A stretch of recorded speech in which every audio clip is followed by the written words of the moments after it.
Yun nga, sinasabi ko, yung paggaling na meron ng isang tao na nanggaling sa chronic disease, yung sa walang kagalingan na sakit, chronic po. Walang walang cure.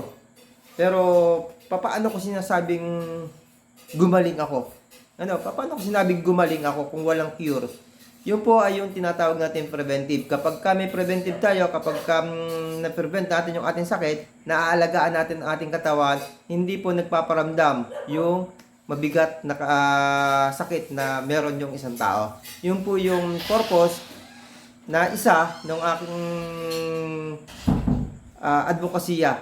Yung mga may sakit, matuto na maalagaan at ma-recover muli yung kanilang katawan, yung kanilang kalusugan. Magandang araw po mga kaibigan. At muli po magbibigay na naman tayo ng panibagong kwento. Kwento na may mapupulot kayong aral at kwento na mayroon kayong matututunan. Ang vlog pong ito ay isa pong uri ng advokasya. Advokasya para sa kalusugan na ang purpose para mabawasan ang mga kabataan na magkaroon ng mabigat at mahirap, malubhang karamdaman.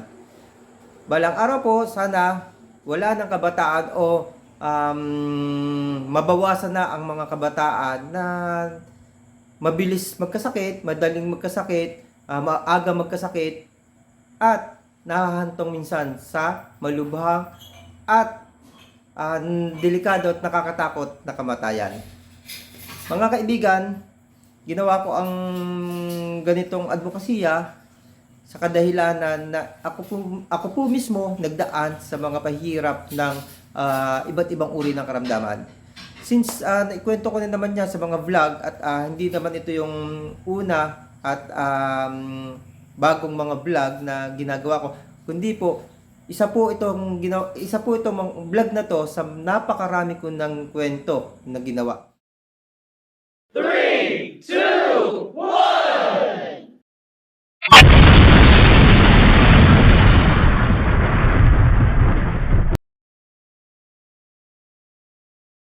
Ngayon pong araw, pag-uusapan po natin ang tungkol sa diabetes. Ako po ay nakitaan ng pre-diabetic. Nakitaan po ako ng pre-diabetic, pero ito po ay sa panahon na nakapag-recover na ako. Sa panahon na nagkaroon na ako ng kaalaman tungkol sa preventive. Kaya napakaswerte ko rin po kasi na-apply ko na agad. Na-apply ko na agad yung pagiging prevention specialist ko sa akin mismong katawan. Yun nga po, yung sakit na meron ng isang tao pag naging chronic ito, lalo na kung tatamaan ka na ng anxiety. Actually, lahat ng sakit ng mga chronic, may anxiety na yung tao na nagdaraan sa ganitong mga karamdaman. Yun nga po, about sa diabetes, ito po ay isang komplikasyon na ng mga hirap na nararanasan natin, yung mga gamot na iniinom natin. Ako po bilang prevention specialist for health advocate, hindi po ako against. Kung pinakikita ko po, kung sinasabi ko po, kung kahit po sa channel ko po, ang pangalan po ay TTV, ibig sabihin po ibig sabihin po herbal medicine yan, natural remedy, kulturang gamot, naniniwala din po ako sa makabagong mga medisina. Kasi nga po, dahil po doon sa mga sakit natin, ito po yung mga makabagong sakit na nakuha natin. Nagsimula sa mga lifestyle natin. Kasama po ito sa isang pagkakaroon ng lifestyle disease hanggang sa mauwi sa mas mabigat na karamdaman. Isa po dito yung pag-uusapan nating diabetes. Diabetic. Yan. Mga idol, nasa pamilya o kasabihan, kasabihan na to na nasa lahi. Nasa lahi yung ganitong uri ng sakit. Pero sa katotohanan pala po, mas malaki po ang faktor sa realidad na buhay kung bakit ang isang pamilya nagkakaroon ng pare-parehas na karamdaman katulad ng diabetes. Ano po? Kapag ka ikay diabetic. Kapag po kasi ang isang magulang, sabihin natin ay isang nanay, nagkaroon ng diabetes, malamang po, posible po na magkaroon yung mga anak. At huwag po kayo magtaka kahit hindi po niya kadugo yung asawa niya, posible pong magkaroon po, buong pamilya niya magkaroon ng diabetes. Ano po? Kaya po, siguro hindi ito, hindi ito sa genes lang nakukuha. Sabihin natin na sa pag-aaral, kung may bibasihan talaga yung ganitong uri ng sakit, ay hindi lang po yung nagiging dahilan. Ano po, nagiging dahilan din po dito yung lifestyle natin. Siyempre, kung ano yung lifestyle ng isang miyembro ng pamilya, siya na rin yung kalilimitang lifestyle ng buong pamilya. Kumakain tayo ng kung ano-ano. Siyempre, ang pagkain natin ngayon, aminin na natin, talagang hindi po masustansya. Ano, kung kumain tayo sa isang araw, ito po, kung kumain tayo sa isang araw, ng ilang beses, sabihin natin, umaga, tanghali, hapon, may merienda pa, meron pang merienda sa gabi, umaga, sa hapon, ilang kaya po doon sa mga kinain nyo sa maghapon na yun, o maghapon magdamag, ang masustansya? O sabihin natin, isang linggo, kumain ka ng isang buong linggo, ilan po doon yung may sustansya? Ilan po doon yung may tunay na nutrition? Alam po ba natin ang tunay na nutrition na kailangan ng katawan natin? Hindi po porque kumain kayo ng isang uri ng putahe na may mga gulay, masustansya na. Posible po na yung sustansya ng gulay na kinain mo o yung putahe na kinain mo, natanggalan ng sustansya dahil sa pag-prepare po, paggagawa po, kung paano ginawa, paano gawin yung pagkain na inihain sa atin. Yun po, kaya po, minsan akala natin, masustansya yung kinain natin, pero bakit nagkakasakit pa rin tayo? Bakit patuloy pa rin na pabalik-balik yung ating karamdaman? Actually, ang isang tao po na nagkaroon ng sakit, kapag ka nasa doktor, sasabihin agad ng doktor, tanggalin yung masasarap na pagkain. Hindi ka pwedeng kumain ng masasarap ng pagkain. Ibig sabihin po, ang pinaka malaki pong faktor ng pagkakasakit natin dahil po sa pagkain na pinapasok natin sa ating katawan. Diabetes. Papaano tayo gagaling? Yan yung title ng ating kwentuhan. Unang-una, ang pagpapagaling po ng diabetes, kailangan po ng siyensya. Ano po? Kailangan po natin ng doktor. Kasi isang uri na po ito ng malubha o chronic disease. Hindi na po ito kaya lang ng albularyo o ng mga herbal medicine. Hindi po yan basta-basta kakakayanin. Kasi ito na po yung makabagong sakit, ito na po yung malubhang sakit na dulot po ng makabagong technology. Po? Yung sakit pong yan, nakuha po natin yan sa makabagong lifestyle natin. At ang tunay na makakapagpigil dyan, ay gamot na pinag-aralan na ginawa ng tao. Dahil alam ng tao kung gaano kabigat yung karamdamang yon.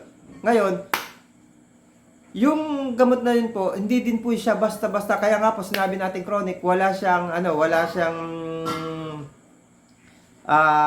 kagamutan. Wala po siyang kagamutan, basta chronic disease po, wala pong kagamutan. At kahit paulit-ulit nyo pong inumin, kahit paulit-ulit kayo magsaksak, turok, nakikita natin to sa mga kamag-anak natin may mataas na sugar, sa mga kaibigan natin, nagtuturok sila, maintain medicine, oral at saka injection. Pero yun nga po, habang buhay. At ang masama po dito, ang masakit po nito, habang tumatagal, lalong lumalala at kalimitan, yun yung dahilan kung bakit sila namamatay. may nai-stroke, may napuputulan ng mga ibang parte ng katawan.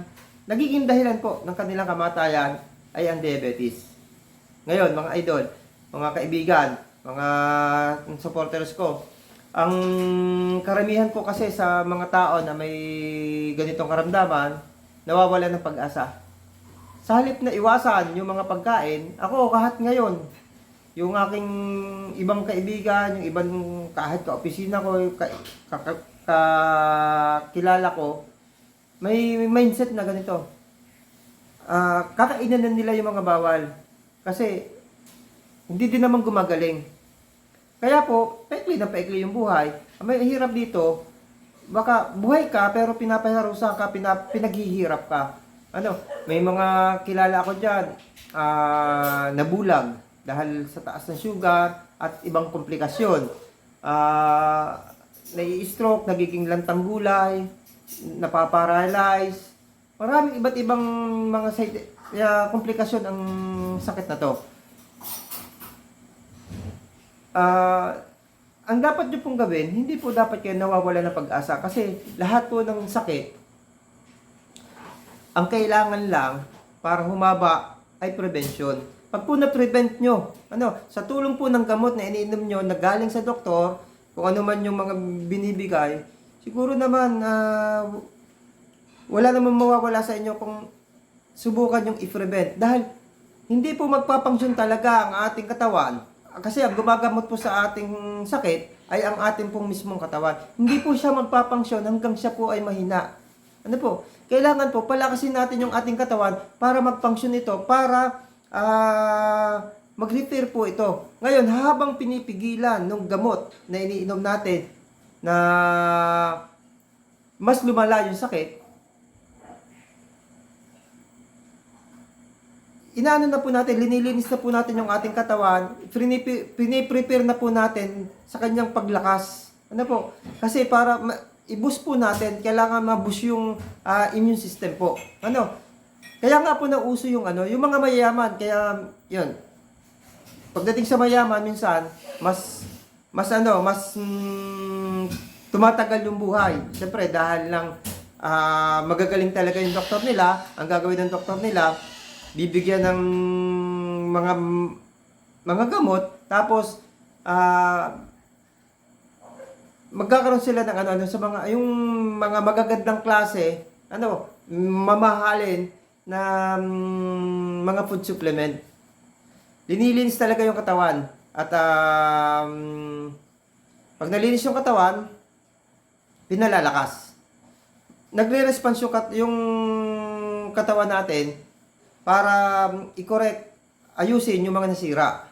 Ang problema lang minsan, dahil akala nila sa gamot lang, ang dahilan kung bakit sila gumaling, hindi naman nila alam na ang dahilan, lumakas yung resistensya.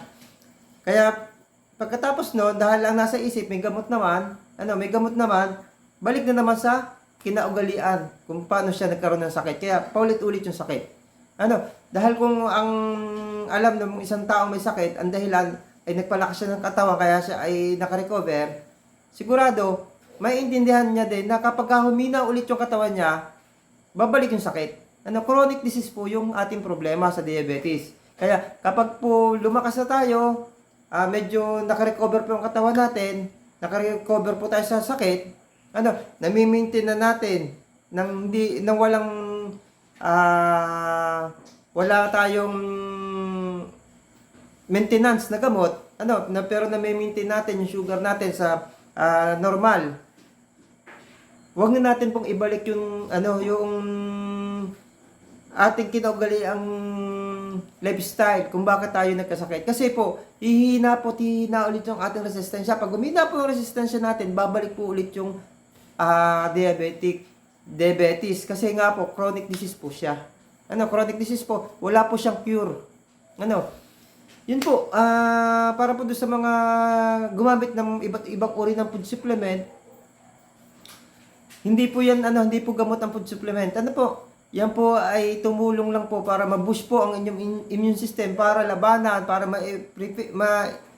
repair yung inyong karamdaman, yung inyong sugar. At iba pang internal organ, at iba pang parte ng katawan natin. Yun po yung dahilan kung bakit po kayo gumaling. Ngayon po, hindi naman po lahat nakukuha ito sa mga mamahaling food supplement. Kahit po dito sa food supplement, yung mga halamang gamot po, prevention po. Kahit wala na kayong karamdaman, patuloy lang po yung gawin. Halimbawa, yung katulad nung yung ginagawa ko para sa sarili ko, yung mga tiya na nakikita nyo na nagtatanim ako ng mga yung mga dyan. Kasi food supplement po, kinukuha po yan, nahango din po yan sa prutas, gulay, at mga herbal medicine. Dyan din po galing yan. Kaya yun po mismo, kung meron kang bakuran, itanim mo. Tapos, pumitas ka, patuyuin mo, gawin mo siya. Kahit wala kang sakit, irregular mo na. I-regulate na yung paglilinis, pag-cleansing ng katawan. Yun lang po. Sana nakapaghatid ako ng kaunting kwento na may aral para sa inyo. At may naitulong para sa pagpapagaling sa'yo, sa kapamilya mo, sa kaibigan mo. Sana yung video ito, i-like, i-subscribe mo, i-share mo sa mga kaibigan natin na may pare-paras na karamdaman. Ito pong usapang ito, hindi lang po pan-diabetes. Ito pong usapang ito, para din po yung food supplement. Ang food supplement po ay para sa lahat ng sakit. Ang kwento pong ito ay para sa lahat ng sakit, hindi lang po sa diabetes. Gandang gabi po muli at kita-kita tayo sa mga susunod na video. Huwag niyong kalimutan na i-share po ito. Bye-bye at God bless you.